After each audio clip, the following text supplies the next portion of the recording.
Get a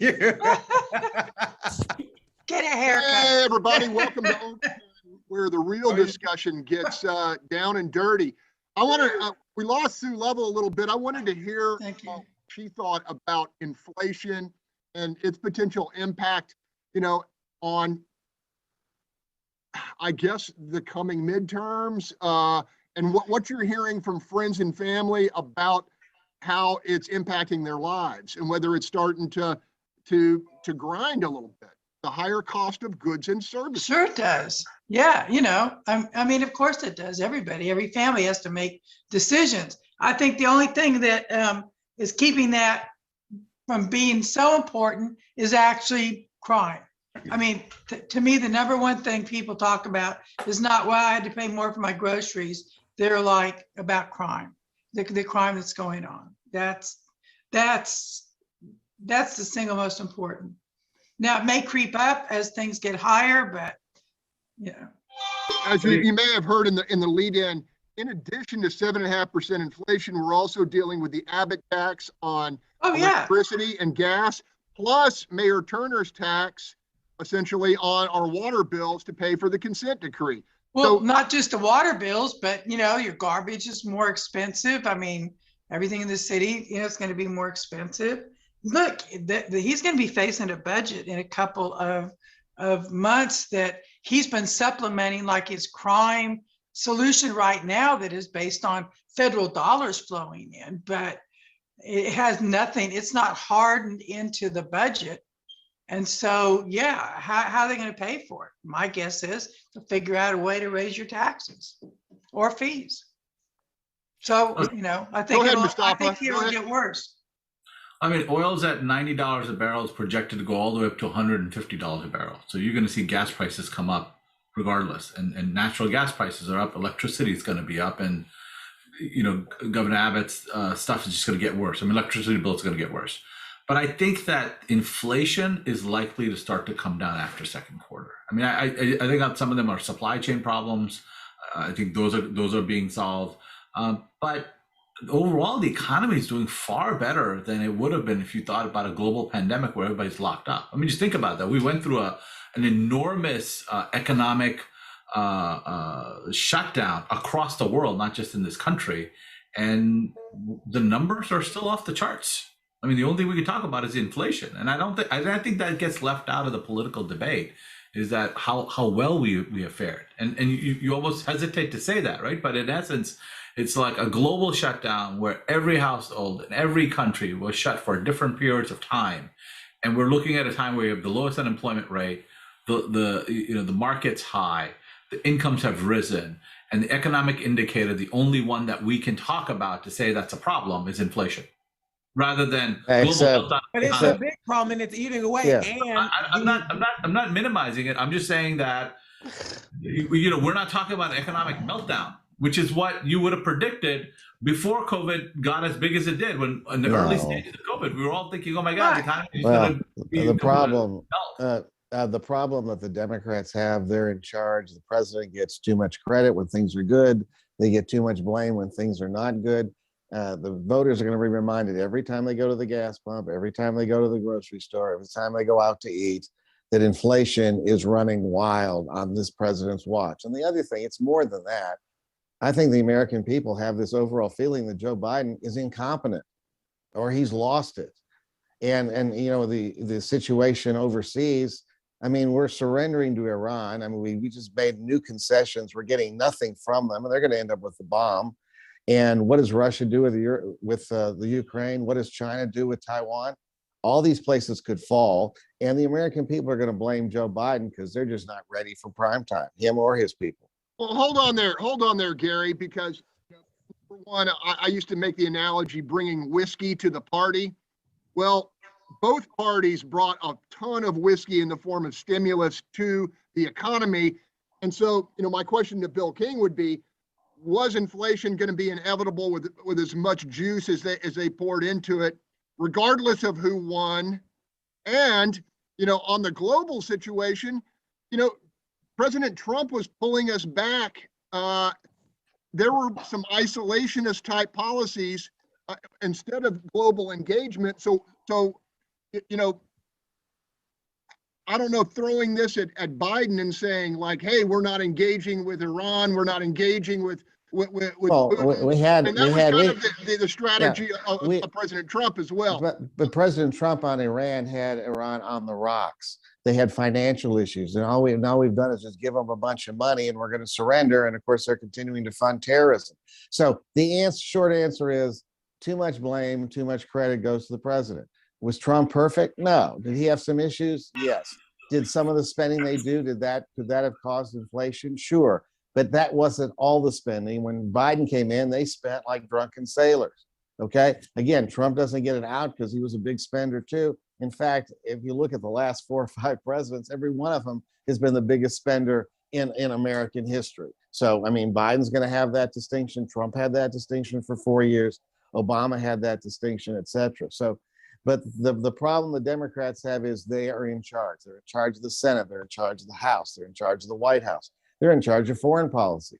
And Republicans are in charge of nothing nationally at this point. But locally, Gary, excuse me, but the Republicans are in charge of the state. I mean, and right now, the elections in front of us are not national. The elections that are in front of people are local. They're statewide and they're local. So local. I mean, if you saying they're going to base it upon national, I don't think that's so. No, I think that's they're part going to base it on local decisions that are being made. Well, I think it's part of it.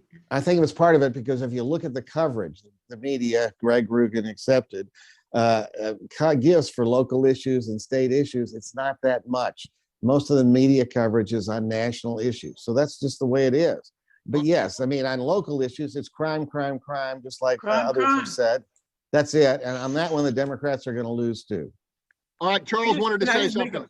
I just want to make one last point about inflation is that, I do think that the Republican stimulus added to that. Of course it did. You can't say that it didn't, but you had the 1.9 trillion that came in that March, which we were in the midst of it. Then the following December, you had 900 billion. And then it wasn't until 2021 when we were on the heels of it, we were heading out somewhat, that 1.9 trillion came. And there was a report from the Federal Reserve Bank of San Francisco, that said the late timing of the American Rescue Plan funding, the 1.9 trillion from Biden, combined with the amount of it, how high it was going to overheat the market and make inflation worse. And so I get the argument that the Republican stimulus started it, sure, but I think it was that third tranche, that 1.9 trillion, that really overheated it. I mean, and that's just what the report said. I thought it was quite interesting, and I kind of agree with it.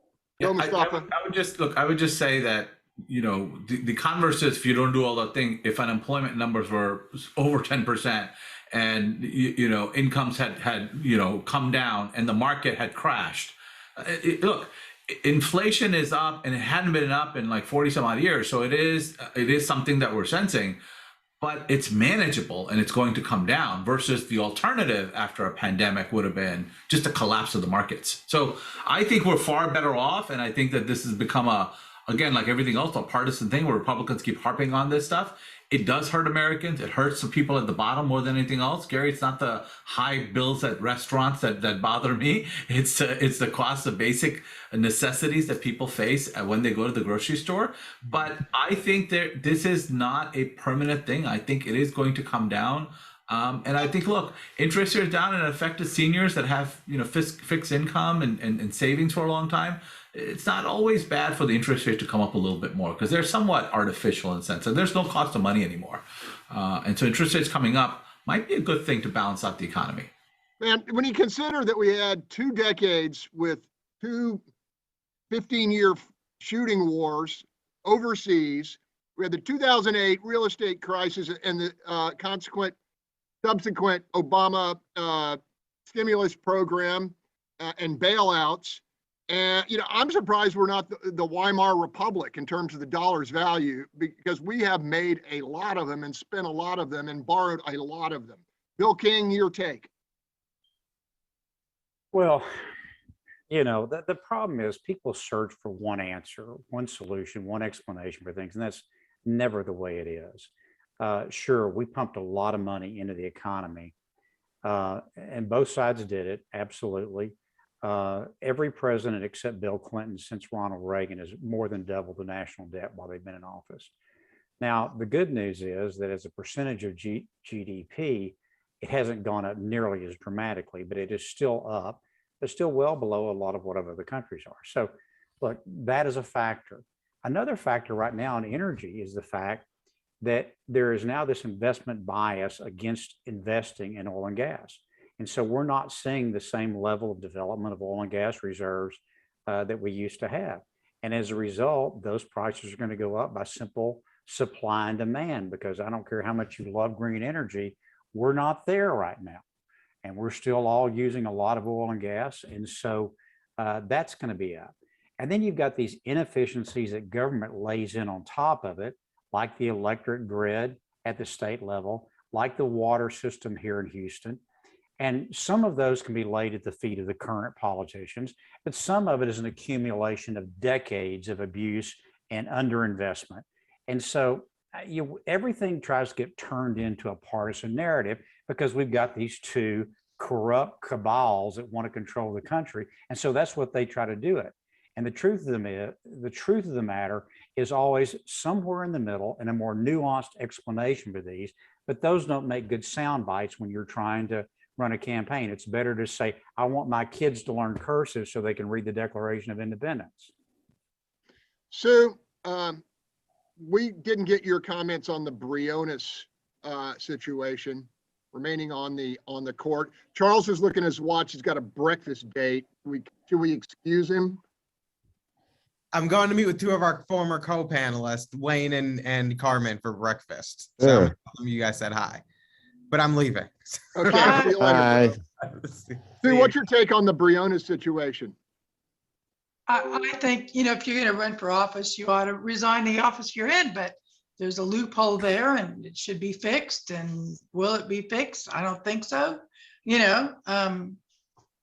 It's very unclear. When Bill McClode announced, it was right after he'd been elected. So he got kind of forced into stepping down. And Leslie Briones, this is near her re-election time, and she stepped down.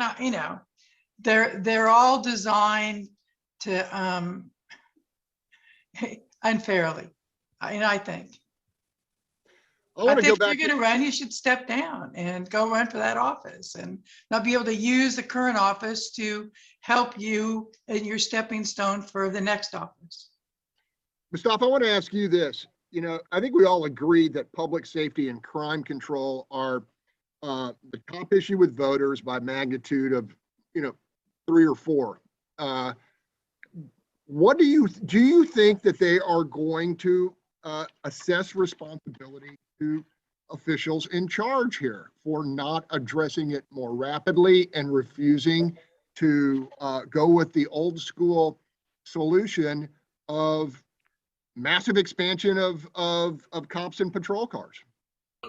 I mean, voters are fickle about that. They want some action on crime. And they're, whether you look at a focus group, you look at a poll, the numbers are off the charts and the crime is the issue. And Democrats have to be careful. At the same time, from a governing standpoint, if you allocate a lot of money now, what do you do in the preceding years, right? You have to deal with the spike. But even if, let's say, we say more money now, by the time you see any cops on the streets, recruiting classes, all that, it takes a while for this. So we've got to have a thoughtful way of addressing it from a governing standpoint, but politically, Republicans have mastered the soundbite of crime.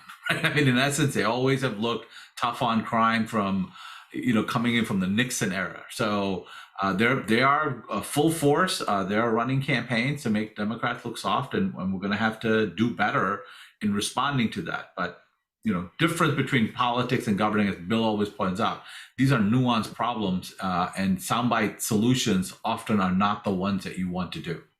Look, but they don't. I was going to say that sound bites, it's not about sound bites. It's reality. People know what's happening in their communities and their neighborhoods. They know the murder statistics. In January, at one point, we were the murder capital of the United States. So this is not nuanced, whatever. This is a problem.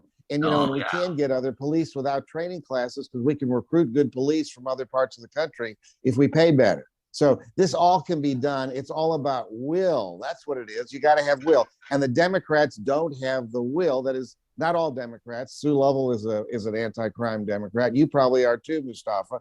But we have people in office that are not. They are crime enablers for whatever reason they are, and they're getting. Gary, they're let me just say, look, why would elected officials Here. like crime? I mean, just come on, Gary. they don't. But here's the problem.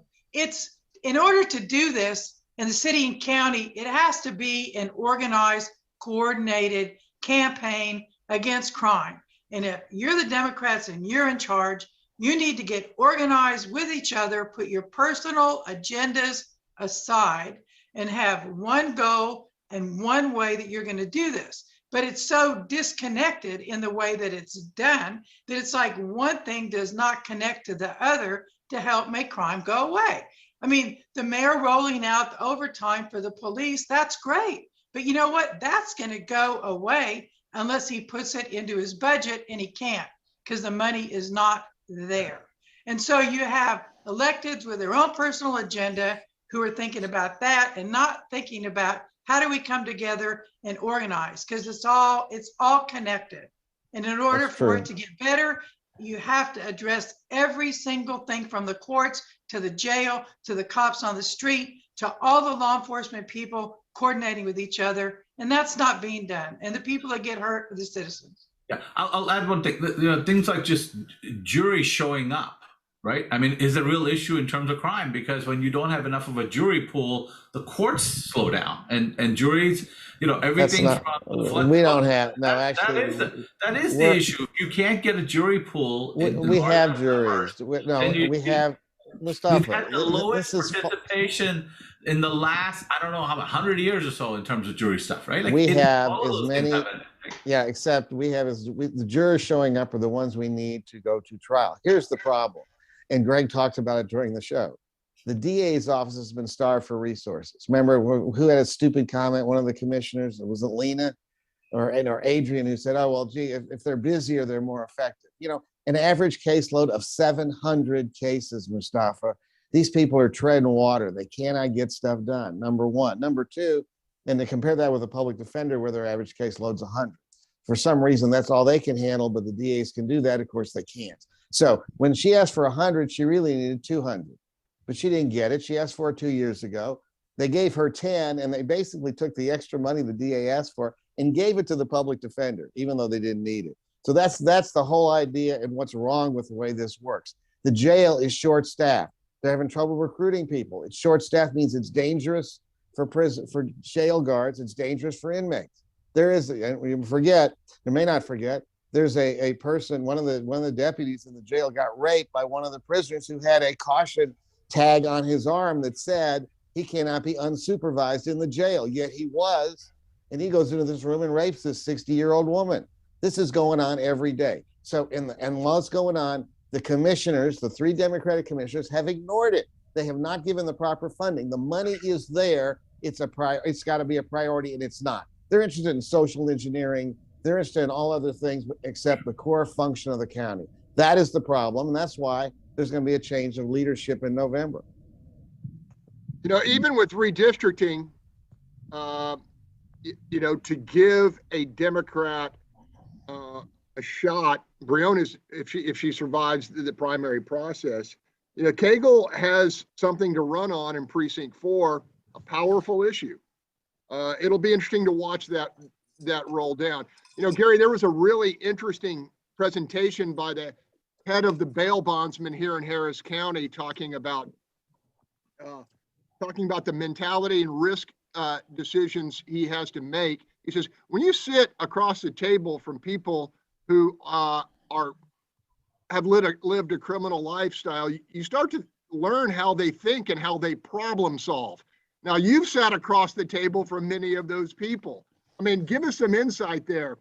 Are any of the programs that have been brought to the table by the Democratic majority going to address that problem solving or our worldview of folks who have an extensive criminal background? Short answer, no. But I'll tell you what things they could do, but they're not doing. The district attorney's office and the judges over the last decade have worked really hard to create programs to really help people who wanted to get help. So if you have a problem with spousal abuse, they have a program for you.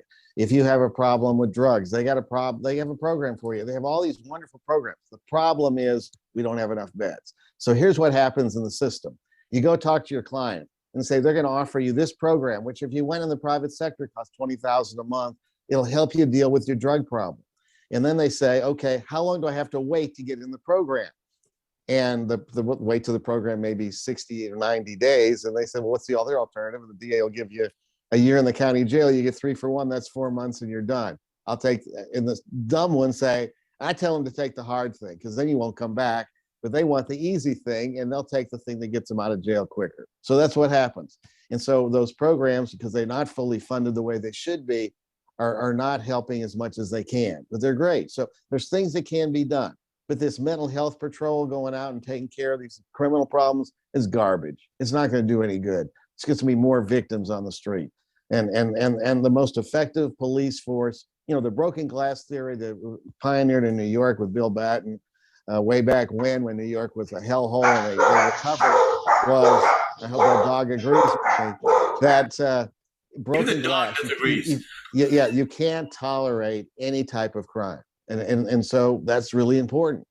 And of course, what we've seen that the Democrats in major cities, fortunately not here yet, to Kim Ogg's credit, if you steal up to $1,000, you don't get prosecuted. Well, that just encourages crime. That's all it does. And so this whole concept that their alternative ideas are wonderful, they're not. I mean, yeah, having great parks is great. Having after-school programs is great, but that doesn't deal with the core problem. People are dying almost every day in Houston because we don't have a handle on our crime problem. And it starts with the leadership on Commissioner's Court from the Democrats who just don't get it or don't care. So King, we haven't heard from you for a few minutes and you've been listening to this this discussion, not a dialogue, it's a discussion. Are you talking to me? Bill No, King. Oh, Bill. You know, look, there's a lot of things wrong with our criminal justice system. I mean, a lot of things. We have the highest incarceration rate in the world by far. That's largely because we've criminalized substance abuse, which is a terrible idea. Criminal justice system is not set up to handle that. And it ought to be treated as a medical problem. And so we needed some change. And I blame the Republicans largely for this, for not bringing about. The cash bail system has been corrupt and terrible and inefficient for decades, and nobody did anything about it. And so now all of a sudden, just some very ideologically driven Democrats have control of the county. And they've swung the pendulum as far the other direction. In fact, I would argue further than the Republicans had it on their side. And, you know, the truth of the matter is neither one of those extremes are good for the country and good for the citizens. Now, I'd like to see us get rid of cash bail. I think we ought to go to the federal system of not having any cash bail and just having a risk-based assessment by a judicial officer about the flight risk and the danger to society. I think that's a better system. We don't have problems in the federal system like this. I think we ought, you know, I do think we need mental health units, but I think they need to be police officers because they do have to deal with, and I think HPD has a good model on that. They've got, I think, 3 or 4 different units now that deal with that, and by all accounts are tremendously effective. But when you put people in charge, you know, when Lena Hidalgo got elected, she hired this guy, I think his name is Colin Seprin, I don't know, Mustafa, you may know. And before he went on the county payroll as a consultant to the, whatever that criminal justice department is they set up, It needs to go. On his Twitter, he had that he was out to abolish prisons. Now, look, we got way too many people in prison, and I'd like to see us do something about that. But to abolish prisons is insane. There's not any society in the history of the world that's ever abolished prisons, you know? And so what I wish we could get away from these ideological extremes and get to some kind of pragmatic problem solving. Sit down and look at this without trying to do a soundbite for your next election and start trying to figure out what really works and what doesn't work the way we run businesses. But we don't run government like we run businesses. I think that, Go ahead. I'll just say that criminal justice reform was happening and started to be seriously taken by both sides up until recently, right? But the Heritage Foundation, the Koch brothers, as well as, you know, on the progressive side, there was some effort of coming together and reforming it. The things that we're talking about that are happening today are part of that. But post the pandemic, a lot of people were left behind. Economy changed dramatically.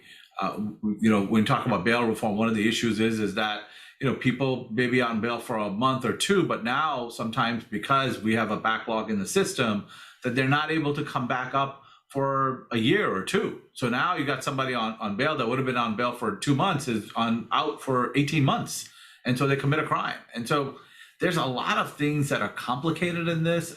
I agree with Bill that the solutions are there and we need to act on it. But in this political environment, Republicans just basically, you know, they're good on that crime message and they're pounding on Democrats because they feel like that's their path to victory in November. So I think we're getting killed on the messaging. Hold on. I want to throw 2 questions to you, Sue, and you can respond. Okay. Okay, number 1, you know something about, you've had life experience, not your own, but in your life with substance abuse. And I have, with my family, 2, yes. an issue that we talked about earlier, and you can get to this later. You're actually raising a beloved granddaughter who has kind of reached celebrity status on your mayoral run. But, you know, I wanted to ask your take on the whole HISD continues the mask thing. So start with the criminal justice issue. Sure. Here's what I hear out of my neighborhood and just from people and whatever is on the crime thing is, here's what they really don't understand. Okay, they get put out on bond, they break the bond, they commit another crime, they go back in, they've been given an opportunity to prove they're trustworthy and won't commit another crime. Why do you put them back out? I think just a simple basic of, we put you out and you violate your bond, you don't go back out. That's not going to overcrowd any jails, but it's going to make a lot of sense to people out there why someone continually goes out and commits violent and more violent crimes. And that doesn't mean it happens because you have this backload of cases. That's a basic thing people cannot understand. Why did they get back out when they prove that they can't be trusted? And I think that's something if would be addressed now, it would give people some comfort. They're taking a step in the right direction. And until they do that, I think people are going to continue to shake their head and go, oh, well, they'll just get back out again. And on HISD, when we're dealing with our children, abundance of caution is what I like. And I think probably after they come back from spring break next month, they're talking that the mask mandate for the children will go away. But I have to say, kudos to our teachers, to the people running our schools. They have done an incredible job keeping our children safe at the same time teaching them. And I know that from a firsthand basis. And what the sacrifices they have had to make that happen have been beyond the call of duty. And I have so much respect and gratitude for what they have done. I think the masks will maybe go away after they get back from spring break in March. All right, folks, we're at the half hour, and obviously we can't talk about all of the issues of import. You know, Gary Polland recently went on a long cruise to Antarctica where I can see him in his stateroom writing down topics he wants to bring up during overtime. So this is your opportunity, and we'll go around the horn. I don't know. Oh, who's going first? You. Oh, me. Okay. All right. Let's see. What do I want to talk about this is important this week? I worry about a couple of things. I worry about our foreign policy, and I don't think we really know what we're doing or what our goals are besides talking. And I worry that foreign policy has become another partisan issue. It used to be something that we agreed when we got beyond the borders, we would all be Americans and not be Republicans or Democrats or independents. So that's something I'm worried about. And I'm also concerned about the crime. I think that it's inexplicable that we have leaders in the Democratic Party, not just here, but around the country, not all of them, that just don't get it and don't have any concern at all for crime victims. If you look at the statistics of crime in our major cities, out of all proportions, the victims are minorities, African Americans, Hispanics, and why those politicians in Washington, locally and around the country are acting that way, I don't understand it. Except they bought into this woke liberal garbage that makes no sense. And the other thing I wonder about, what happened to the traditional liberals? I mean, people like Sue Lovell. What happened to them? Why aren't there more people like that in the Democratic Party? Because, I would find over the years, I would agree with Democrats and liberals on certain issues. Because some of the things that I like to say is Republicans don't have a monopoly on wisdom. And that was a good thing. But now we're at the point where the Democratic Party has slid so far left. And in some instances, my party has slid, especially in the primary, far right, that there's no way we can even talk or even agree the sun's shining on a sunny day. And that's not good for the country. So we need to get back to what it used to be, that we can work together when we agree, we can compromise when we need to, and we can understand that the major issues we face, we need to work together on to address. But I'm not confident that's going to happen. Only when the Sam party and their allies take over, right, Bill? Also, look, the problem that Gary's pointing out is very real. And, if you go read Lee Drutman's book about breaking the two-party doom loop, or Morris Farina's book about unstable majorities, or any of this work done by recent political scientists, what you see is that the American system has changed. The American political system has changed. And now all the incentives encourage the two parties to become more and more extreme. There was a time when the incentives were for the parties to come back to the middle. So George McGovern is followed by Bill Clinton. Barry Goldwater is followed by Ronald Reagan. They would go off to the extremes. They'd get killed in an election. And so the next election, they would come back to the middle. That doesn't happen anymore. And it is impossible for it to happen because of the primary system, because of gerrymandering, because of the 24-hour news cycle, because of social media. All of these things have driven the parties to the extreme, and they cannot come back anymore. And that's why we've got to move to a multi-party democracy. That's the only thing that's going to work. The United States is the only democracy in the world. Let me repeat that. The United States is the only democracy in the world that only has two viable political parties. And every other country that has multiple political parties, they have higher voter participation, they have higher trust in their government, people are more satisfied with the outcomes of government policies. This is not working, folks, and it's not working because we've created a system that incentivizes extreme ideological behavior. Look, if you would have gone to a Republican primary 20 or 30 years ago and said, I've taken my children out of public school and I'm homeschooling them because I want them to be able to read cursive so they can read the Declaration of Independence, you would have been laughed out of the room. This guy's cheered when he said it in a Republican meeting. And when you go look at the turnout, and I'm really interested in what happens in this primary. I think it's going to be some of the lowest. But in the 2018, about 13% of registered voters in Texas voted combined in the two primaries. Those are the most ideologically extreme people that there are, for the most part, that vote in those primaries. And that's why in the fall, the rest of us have to go into the poll, hold our nose, and vote for the lesser of the two crazies. All right, Mustafa. I didn't mention this today, but to Bill's point about extremes on both sides, AOC shows up in San Antonio, draws a big crowd.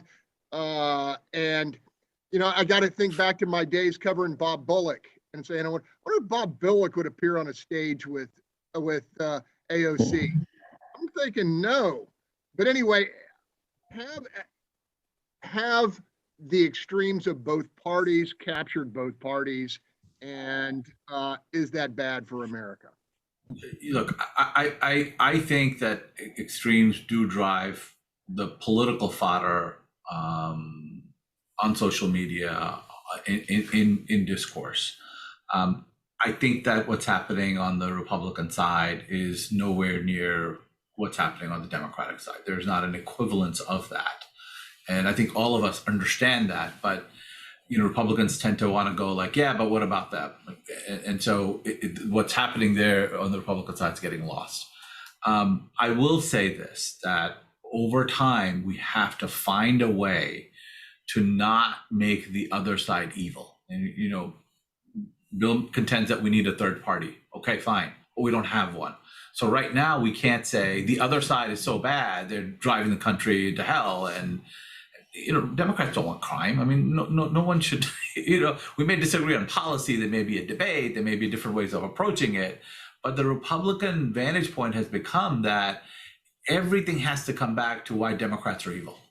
And that kind of discourse in a two-party system makes the system broken. But come on, Mustafa, both sides do it. I mean, the Democrats. Yeah, but here's my thing. I think you can, Republicans are evil. Bill, let me finish. Let me finish this then. I don't disagree with you that both sides do it, but one side is, going into the Capitol, beating up police officers the day you're certifying the election. There is no comparable like that on the Democratic side, and unless we kind of come on. Look at that.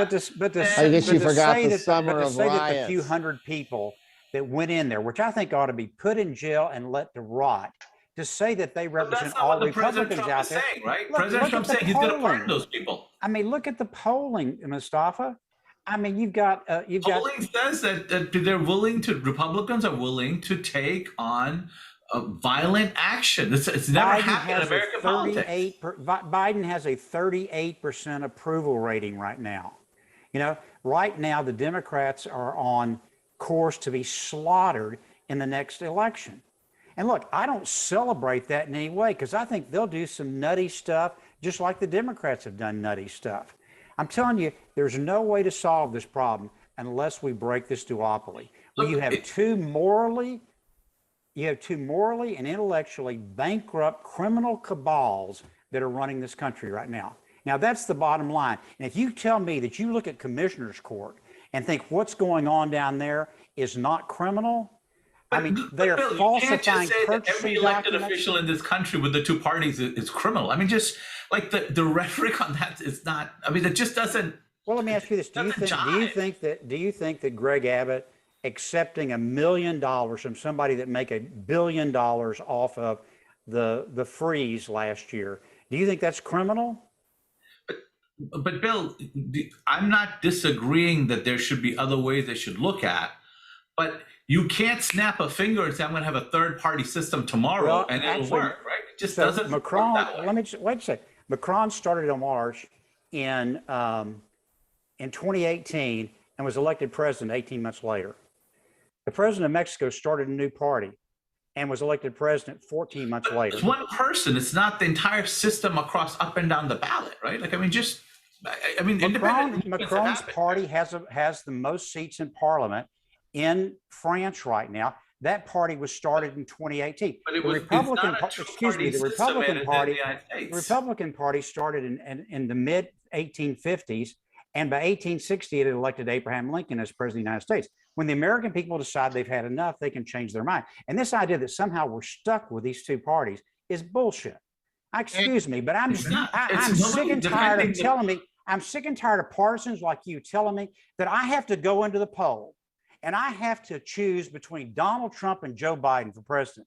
I'm sick of doing that. I've done it most of my life, and I'm not going to do it anymore. Were there other people on the ballot other than Joe Biden and Donald Trump? Because there were. Well, I'll tell you what, I got a great idea. Why don't we then change the law to make it? If somebody disagrees with you, that doesn't mean that they don't understand the system. There were other people on the ballot. Would you agree? Were there other parties on the ballot? Would you agree? Yes or no? There was no. Excuse me, that's wrong. There's no centrist candidates. The only other two parties on the ballot are Libertarians and Greens.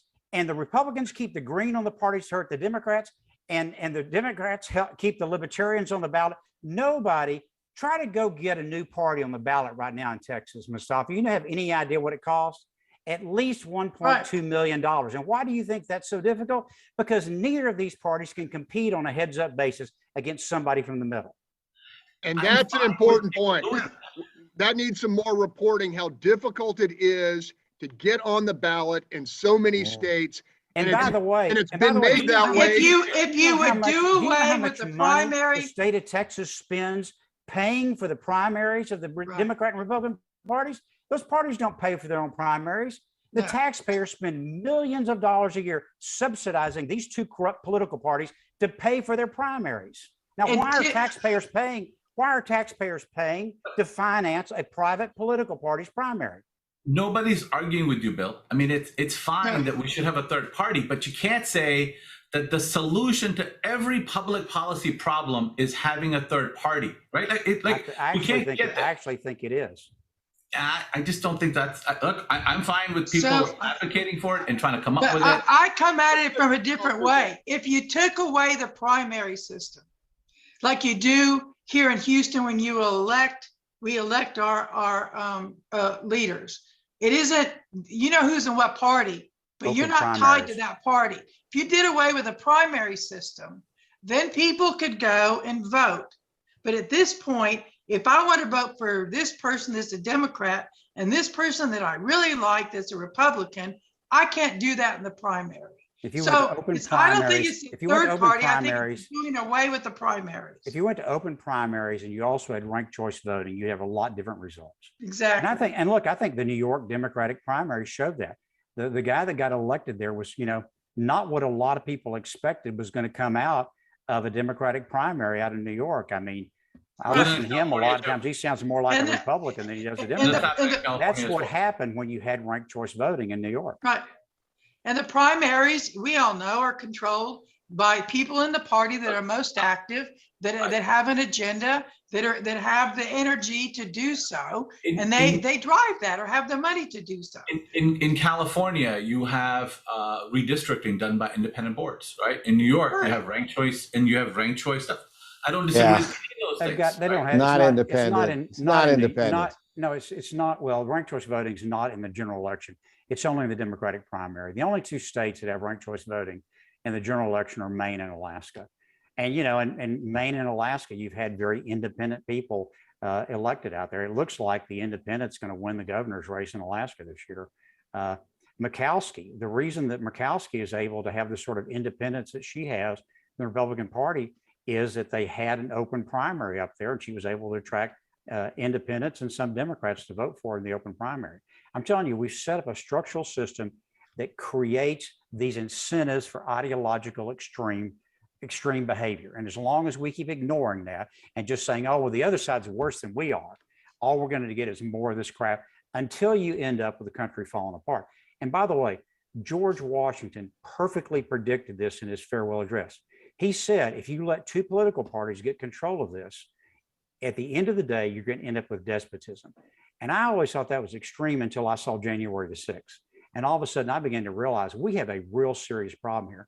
And as long as partisans keep, selling their swill to the American people, saying, oh, all you've really got to do is just vote for my party because the other party is so awful, I'm telling you what, we're leaving a hell of a legacy for our kids and grandkids. Okay. All of you make like $300 an hour, and I've kept you long. One more. But I want to end on a positive note. I want to tell our audience how proud I was of my fellow Americans who happen to be Asian Americans, Nathan Chen and Chloe Kim, and the honor and glory they brought to our nation with their extraordinary performances in Beijing. We need to stop all of this, this anti-Asian talk. If it's out there, it's wrong. It's flat ass wrong. And I'm so proud of them and what they did representing our country. And I just want to say that publicly. Absolutely. 100%. Hey, our amateur hockey team beats Canada. Our college guys go and take it to them. Hey, the snowboarding that combined had an age of 76. Baumgartner, who is 40 and thought he'd never get his gold. And they've been wonderful Olympics to watch. So varied, the achievements of everybody. It's been awesome. So I've been watching the snowboarders. It is amazing what they do. Yeah. It is Yeah. amazing. I know it doesn't seem like it ought to be possible. You know, Sean White settles fourth, which should put it out of its time.